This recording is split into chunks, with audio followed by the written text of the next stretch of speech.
This is the friction lab, and what we did was we took 4 500 gram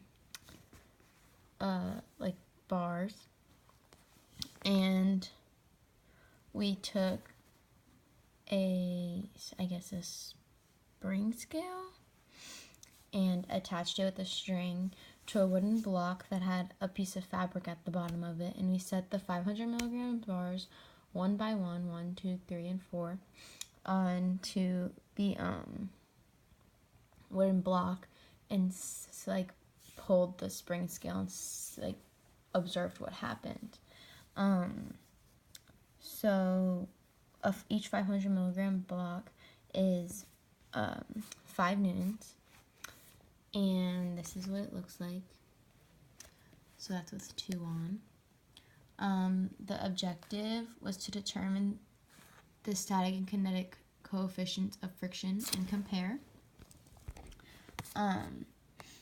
So we did the experiment, and we figured out that the static frictional force is actually higher than the kinetic frictional force. And so what happens is, when you're pulling the spring scale, before the block starts to move, the force is actually higher than when it starts moving. When it starts moving, it drops down. So to show that, this line right here, the black dots, are the static frictional force, and the red dots are the kinetic frictional force.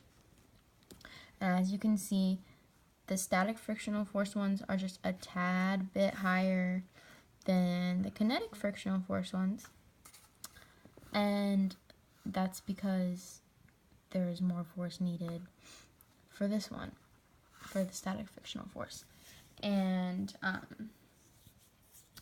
so this is obviously at a constant speed, so that's good.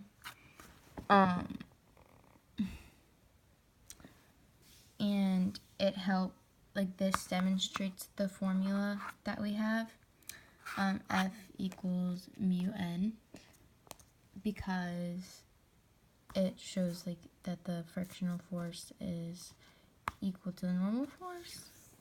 And yeah.